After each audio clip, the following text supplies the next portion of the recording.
On me demande de parler du retour de quoi? Vous êtes des illettrés. Je suis heureux d'être avec vous. Et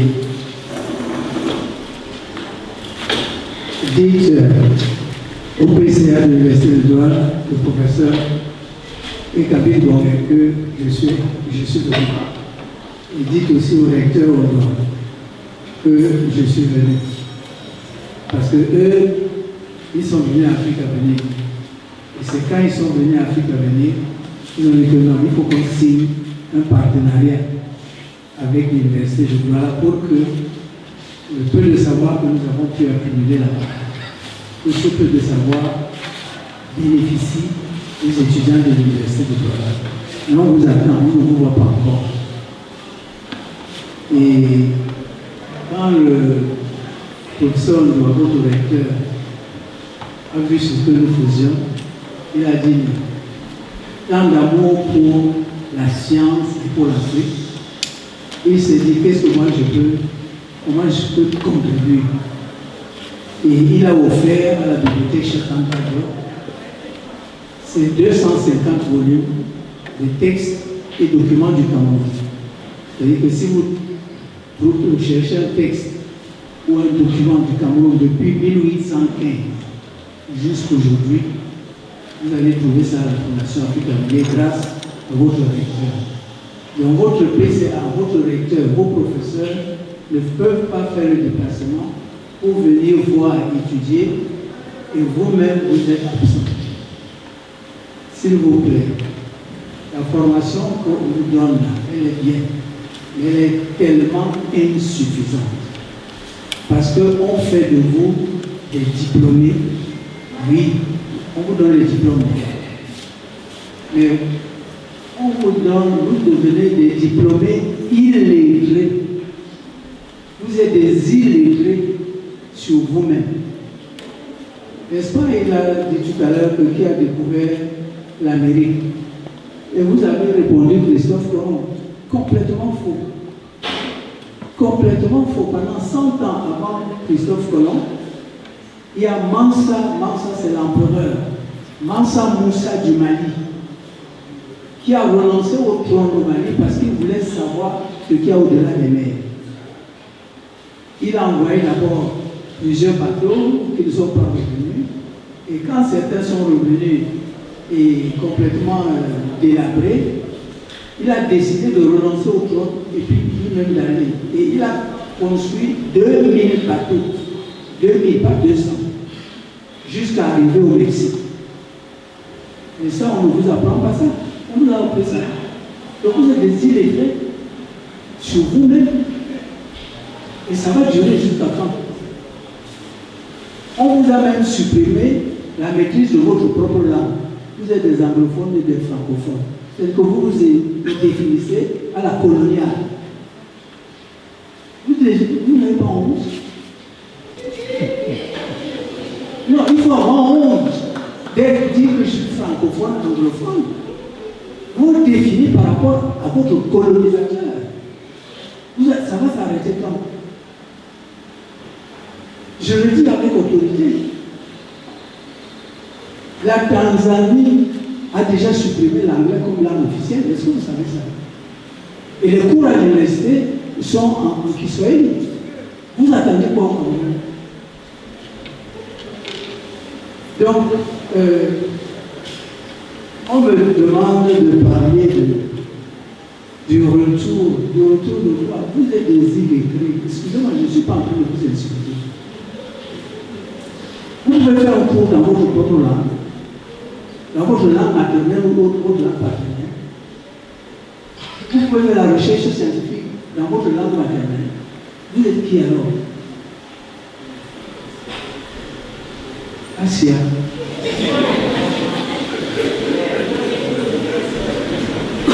Si tu ne sais pas qui tu es, c'est que tu es déjà perdu. Parce qu'on t'a effacé ta mémoire. Et quelqu'un à qui on a effacé la mémoire ne peut pas retrouver le chemin de la maison. Est-ce que vous entendez ce que je dis? Quand on t'a effacé la mémoire, tu ne peux pas retrouver le chemin de la maison. Tu deviens comme un fou qui se balade. Vous voulez développer votre vie avec quoi? Avec une mémoire effacée. Parce que les musées, quand on parle de musées, quand je fais mes conférences chez les Européens qui nous ont pillé, tout arraché, je leur demande, et ils nous disent que mais pour vous rendre, il faut que vous puissiez construire des musées. La question que je leur pose, ils n'arrivent jamais à répondre, c'est que ce que vous avez pillé là, vous avez pris ça dans quel musée à l'Afrique? Dites-moi le musée dans lequel vous avez pillé tel ou tel objet ou bien texte, etc. Ils sont incapables de répondre. Parce que nous, notre culture n'est pas une culture du voyeurisme. La culture africaine, fondamentalement, n'est pas une culture du voyeurisme. Et eux, ces musées-là, ils ont créé ça. J'ai publié ça dans plusieurs livres, mais surtout dans ce livre-ci. Tu ne diras plus que tu ne savais pas. Tu ne diras plus que tu ne savais pas, parce que j'étais fatigué. Par exemple, vous avez parlé de Christophe Colomb, etc. Et vous ne le savez pas. Et même ce beau directeur généraux, etc. Ils ne savent pas parce qu'ils ont aussi fait l'école coloniale. Vous n'êtes pas encore sorti de l'école coloniale. Afrique Avenir aujourd'hui est en train de. A eu un travail à Afrique Avenir, parce que Afrique Avenir, ce n'est pas seulement Renabéry, c'est le siège qui a. Nous avons une succursale à Paris, nous avons une succursale à Berlin, nous avons une succursale à Vienne. Et la succursale de Berlin a réussi à convaincre le gouvernement allemand qu'il faut décoloniser les écoles allemandes de la capitale allemande Berlin. L'Afrique a mis en train de faire ce travail depuis 3 ans. J'espère qu'un jour, le gouvernement camerounais va nous dire, ok, décoloniser les écoles du Cameroun. Mais nous le faisons déjà à Berlin. Quand vous entendez qu'on a débaptisé les rues de la Belle, etc. en Allemagne, mais c'est parce que l'Afrique a venu avec d'autres organisations. Depuis 20 ans, nous disons que les rues où c'est les anciens colonisateurs qui ont leur nom là, il faut enlever ces noms. Et c'est pour ça que maintenant, vous entendez, par exemple, on a enlevé la rue la place Nachtigal à Berlin, la capitale de l'Allemagne. Vous avez encore les chics Nachtigal ici, non? Vous n'avez pas honte. On a enlevé ça en Allemagne, et on a mis à la place de Nachtigal, on a mis place Rudolf Doualemang-Labelle. C'est ça la direction. Réveillez-vous. Vous n'êtes pas des anglophones, vous n'êtes pas des francophones. Vous êtes des Camerounais. Moi, ma grand-mère, une des épouses du roi Locprise, et elle est venue de Libye. Maintenant, ça devient Libye. Maintenant, donc eux, ils sont là-bas des anglophones, et moi, je suis francophone. Ça ne va pas. Je veux dire par là, s'il vous plaît, ce n'est pas une question de musée. C'est une question de réappropriation de la mémoire collective effacée des Africains. Il fallait qu'on efface votre mémoire et qu'on la mette dans des bunkers chez eux. Je crois que dans ce livre-ci, j'ai mis l'Afrique s'annonce au rendez-vous la tête. J'ai mis les dates de construction de tous ces musées en Allemagne. En Allemagne, en France, c'est-à-dire chez les Européens. Et vous verrez que ces musées, on les a construits quand ils ont colonisé nos pays, parce qu'il fallait enfermer tout ce qu'ils prenaient ici dans les musées. Et ce n'est pas seulement les objets, ils prenaient même des groupes de femmes, d'hommes, etc. Et on les mettait dans ce qu'on appelait les os humains. Je ne sais pas si vous avez entendu. Tapez sur Internet zoos humains. Donc dimanche, les familles européennes venaient donc vous voir dans les zoos. Et vos objets étaient dans ce qu'ils ont appelé des musées. Et aujourd'hui, c'est-à-dire qu'il y a dans le débat international, c'est-à-dire qu'ils disent maintenant, ok, rapatriement parce qu'on les a harcelés. On les a harcelés depuis 30 ans. C'est Mactambo même qui a commencé à faire ce travail. Mactambo, je ne sais pas si vous connaissez ce nom, là, le Sénégalais qui était directeur général de l'UNESCO. C'est lui qui a commencé à marteler. Bon, nous avons souvent continuer le travail. Maintenant, ils disent, ok, comme ils ont, même leurs jeunes maintenant, ils leur disent, vraiment, nous, on ne veut plus ces choses-là, on a honte. Rendez ça, rendez ça. Mais ils ont honte. Maintenant que eux, ils ont un problème interne, vous, au lieu que vous fassiez votre politique, vous dites aussi, ok, on va faire des musées. Dans ma tradition, est-ce que c'est tout le monde qui avait le droit de voir tout? Nous n'avons pas cette tradition. Il faut que tu arrives à un certain niveau au fur et à mesure que tu peux voir un certain nombre de choses. C'est ça notre culture africaine. Et quand vous allez au Mali, au Cameroun, etc., au Congo, c'est ça notre culture. Mais cette culture, et attention, ils nous ont mis à nu. Et il fallait donc qu'eux, ils voient ça. Et c'est ça, moi, en Allemagne, j'ai un mot que je leur dis toujours quand je fais la conférence, plus leur culture. C'est-à-dire la culture du trou de la cellule. C'est-à-dire qu'on a le trou de la cellule pour savoir ce qu'il y a là-bas. Mais nous, c'est ça. Et puis, ce ne sont pas des objets. C'est pour ça que le titre de mon livre sur la restitution, c'est restituer à l'Afrique ces objets de pouvoir, ces objets de culte et ces objets d'art. Parce qu'ils n'ont pas pris ça parce que c'était des objets d'art. Ils ont pris ça parce que c'était des objets de pouvoir. Ils ont même pris, vous avez à l'hôpital Salpêtrière à Berlin, vous avez des cas d'ossements africains, camerounais qui sont là-bas. Parce qu'ils prenaient aussi des ossements. Quand ils avaient tué le roi, etc., ils prenaient sa tête pour aller exposer là-bas. Et maintenant, est-ce que c'est quand ils prennent la tête, c'est un objet d'art? Et quand vous allez dans cet hôpital-là, vous voyez tous ces squelettes-là, ces têtes-là, qui n'ont pas encore eu de sépulture depuis 1884. Ça veut dire quoi? Ça veut dire que quand vous parlez de ces choses-là, dites d'abord, mais qu'est-ce qui s'est passé? En 1880, à partir de 1884, la colonisation, ce sont les guerres permanentes de résistance qui a eu sur l'ensemble du territoire camerounais. Mais quand tu vas à l'école jusqu'à vos diplômes de l'université, tu n'apprends rien sur ces résistances. Parce que c'est avec ces résistances-là qu'ils embarquaient donc tout ce qu'ils pouvaient trouver chez vous pour amener dans les musées. Donc il s'agit d'abord de réhabiliter aussi la mémoire de tous ces héros camerounais et africains qui sont tombés. Et c'est pour cela que c'est vrai qu'on ne peut pas brusquement changer les universités, mais c'est pour cela que le recteur Ondoa, Gangloa et le professeur Kambi, qui était à l'époque vice-recteur, c'est pour ça qu'ils ont dit que non, il faut qu'on signe un partenariat pour que vous puissiez, vous qui êtes à Douala, avoir, disons, toutes ces informations à votre disposition.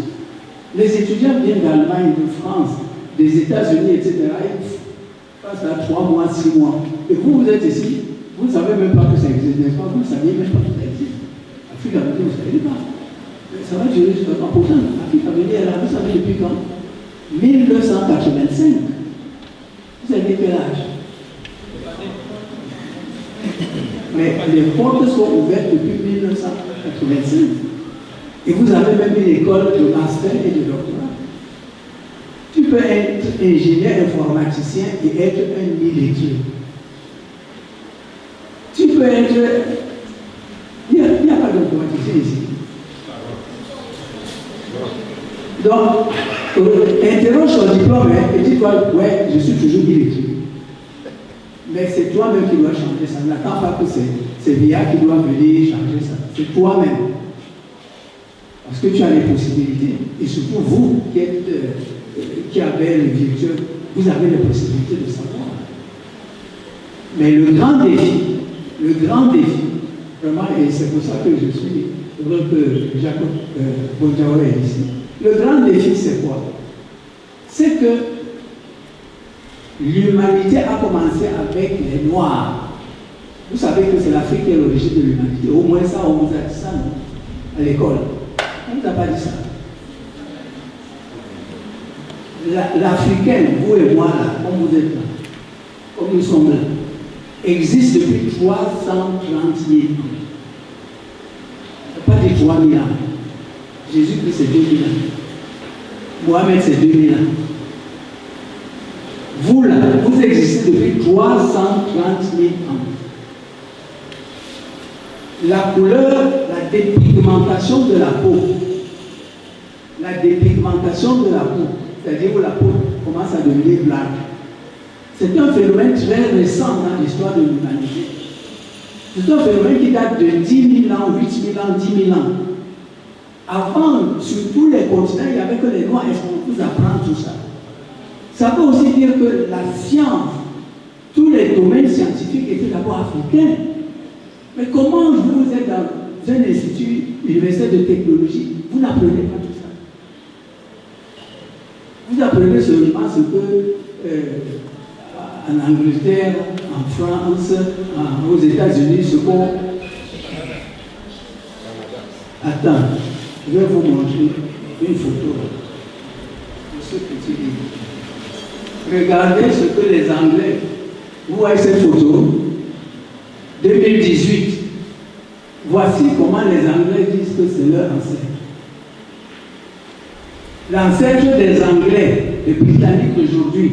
Voici la photo de leur ancêtre qu'ils ont publié en 2018. C'est un blanc. Pardon, tu vois quoi là? De chez Thomas. C'est les Anglais qui ont publié ça en 2018. Donc, mais vous, dans votre subconscient et dans votre conscient, vous vraiment devez supprimer les autres même pour avoir la science. Donc, ça veut dire que depuis 330 000 ans, vous n'avez rien inventé. Il fallait d'abord que la peau soit dépigmentée, devienne blanche, et que le blanc là vienne ici il y a 200, 2200 ans, pour vous apporter la science. Ça veut dire que le défi, vous là, le défi à relever, c'est que pendant les 330 000 ans, qu'est-ce que l'Afrique a fait? Et avec l'intelligence artificielle, vous ne pouvez plus, vous n'avez plus d'excuses. Vous devez chercher dans toutes les disciplines scientifiques. Il y a beaucoup de réponses dessus. Surtout vous qui êtes des scientifiques, mathématiques, etc. Et les mathématiques de 77 000 ans, de la grotte de Blombos en Afrique du Sud, ou bien l'os des chameaux de 22 000 ans au Congo, etc. Mais vous devez vous approprier de tout ça et aller plus loin dans la recherche. Si vous vous contentez seulement que, avec votre diplôme, là, vous allez ouvrir maintenant un cybercafé, et que vous n'avez rien fait. Donc, le défi à relever est surtout, quand vous avez des gens comme Jacques Pognon, vous le voyez, mais après ceci, allez sur Internet. Tapez sur Internet ce qu'il fait, pour que chacun individuellement puisse en bénéficier. Et moi, je demande à Afrique Avenir que les livres de Jacques Pognon, s'il vous plaît, on va acheter deux exemplaires pour la bibliothèque chez Pantage. Absolument. Parce qu'il faut, en français et en anglais, parce que je vois que c'est en français et en anglais. Mais ça veut dire que vous aussi, vous devez acheter. Mais vous ne lisez pas. Dès que vous avez même le diplôme, vous ne lisez même plus les livres. Je m'en fous. Vous lisez. Comment est-ce que moi, je suis Camerounais? Moi, comment je suis Camerounais? J'ai publié plus de 80 livres. Et vous qui êtes étudiant, vous n'avez même pas encore touché. Je ne dis pas lu, mais vous avez déjà touché. Touche. Comment est-ce que c'est possible dans un pays? Publier un livre, ce n'est pas facile. Mais j'en ai publié, je ne dis pas écrit, j'ai écrit plus de 80 livres. Mais plus de 80 sont publiés. Et vous êtes des universitaires, le nom même vous n'avez jamais entendu. Et vous dites que vous êtes donc des diplômés, vous êtes des diplômés illettrés. Mais il faut sortir de là. Il faut sortir de là. Il ne faut pas seulement acheter de beaux habits, il faut aussi acheter les livres et avoir ça dans la bibliothèque. Donc, Vraiment, c'est tout ce que moi je peux dire à ces jeunes. Bien ramassé. C'est ce que je peux dire à ces jeunes, parce que le combat est à un très haut niveau. Sachez que les autres veulent que vous soyez leurs esclaves scientifiques et économiques. Donc, si vous voulez sortir de l'esclavage, de la dépendance des autres, vous devez inventer. Vous devez inventer, c'est-à-dire que le diplôme là, c'est seulement pour vous ouvrir un peu le chemin. Mais vous devez être des inventeurs. Chacun de vous doit être un inventeur parce que c'est l'Afrique qui arrive. Je crois, au moins ça, je crois que vous le savez. L'avenir de l'humanité est africaine. Mais il ne faut pas que ce soit des Africains qui soient esclavagisés. Il faut que ce soit des Africains qui sont des inventeurs. Parce que c'est vous qui avez été inventeur depuis l'origine. Il a parlé du Tantam tout à l'heure. Quand les Allemands sont venus ici, ils ont commencé à faire la guerre. Quand mon grand-père a dit que lui ne signe pas le fameux traité du 12 juillet 1884, il y a eu la guerre. Et quand les Allemands venaient, ils ne comprenaient pas qu'ils ne trouvaient personne. Ils ne comprenaient pas qu'ils ne trouvaient personne. C'est après qu'ils ont compris que c'est grâce à notre entente. Parce qu'avec notre entente, c'était des communications. Et j'ai retrouvé dans les archives un livre de solfège, pour ainsi dire. Patajamambe Wasakboy, Patajamambe Wasakboy, Nyasoué. C'est-à-dire que les messages étaient transmis de village en village. Donc on nous a dit que c'est une technologie qui était même efficace pour la guerre. Mais maintenant, vous ne savez même plus comment on fait. J'ai admiré le jeune là, tout à l'heure, qui a maîtrisé le livre. Mais c'est ça que chacun de vous doit maîtriser. Cherchez vos racines, cherchez vos origines. Comme ça, vos musées virtuels seront autre chose. Ils ne seront pas une copie de ce que les autres font. C'est quand vous êtes devenu inventeur que vous allez permettre à l'Afrique de faire le grand bond en avant. Je vous remercie.